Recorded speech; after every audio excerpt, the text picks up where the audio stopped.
Hello everyone. Today I'll teach how do we warn someone in English. I'll explain in English as well as in Telugu with the different examples. ఎవరినైనా ఎలా హెచ్చరించాలి, ఎలా warn చేయాలి in ఇంగ్లీష్లో అన్నది మనం different examples ద్వారా తెలుసుకుందాం. Example 1, Rahul day not come late to the office. Rahul ఆఫీస్కి ఆలస్యంగా రావడానికి ధైర్యం చేయడం చెప్పడానికి మనము day not come late to the office అని అంటాం. Rahul day not come late to the office. Rahul ఆఫీస్కు ఆలస్యంగా రావడానికి ధైర్యం చేయడం. Example 2, they day not print such photographs. అలాంటి ఛాయాచిత్రాలను ముద్రించడానికి వారు సాహసం చేయరు అని చేయడానికి day not print. They day not print such photographs. అలాంటి ఛాయాచిత్రాలను ముద్రించడానికి వారు సాహసించరు.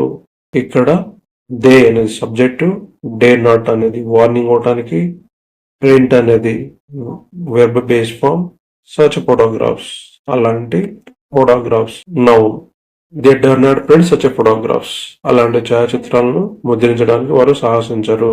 ఇక్కడ స్ట్రక్చర్ ను కూడా గమనించండి. Subject plus dare not plus verb base form అంటే ప్రెజెంట్ టెన్స్ వెర్బ్ ను ఉపయోగించాలి. Example 3, Vamshi dare not publish my interview. Vamshi నా ఇంటర్వ్యూని ప్రచురించే ధైర్యం చేయడం అని చెప్పడానికి dare not publish. Vamshi subject, dare not warning అవటం, పబ్లిష్ వెర్బ్ యొక్క ఫస్ట్ ఫామ్, మై నా యొక్క ఇంటర్వ్యూ నౌన్. వంశీ నా ఇంటర్వ్యూ ప్రచురించే ధైర్యం చేయడు. Vamshi dare not publish my interview. Vamshi నా ఇంటర్వ్యూ ప్రచురించే ధైర్యం లేదు. Example 4, Amit dare not pass వచ్చే కామెంట్స్. అమిత్ అలాంటి వ్యాఖ్యలు చేసే ధైర్యం లేదు. డే నాట్ పాస్ అంటే చేసే ధైర్యం లేదని చెప్పడానికి dare not pass. Amit dare not pass వచ్చే కామెంట్స్. అమిత్ అలాంటి వ్యాఖ్యలు చేసే ధైర్యం లేదు. Example 5, he dare not interfere in this matter. అతనికి ఈ విషయంలో జోక్యం చేసుకునే ధైర్యం లేనట్టు, అతనికి ధైర్యం లేదని చెప్పడానికి he dare not interfere. Example 6, Roja dare not talk like that. అంటే రోజా అలా మాట్లాడకని వార్నింగ్ అనమాట. రోజా dare not talk like that.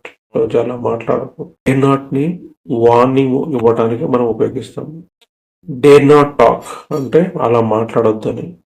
Roja subject dare not, warning verb with not, talk base verb like అలా, దట్ ఆ విధంగా మాట్లాడొద్దని. Roja dare not talk like that. Roja అలా మాట్లాడకు. ఈ ఎగ్జాంపుల్ ఆధారంగా మనము ఏ విధంగా ఇతరులని వార్నింగ్ ఇవ్వచ్చు అంటే హెచ్చరించవచ్చు అనేది మనం తెలుసుకోవాలి. వీటిని ఉపయోగించి మీరు మీ ఓన్ సెంటెన్స్ ఫ్రేమ్ చేసుకొని ప్రాక్టీస్ చేస్తే ఫ్లో అనేది ఆటోమేటిక్గా వస్తుంది. కన్సిస్టెన్సీ అనేది వెరీ వెరీ ఇంపార్టెంట్.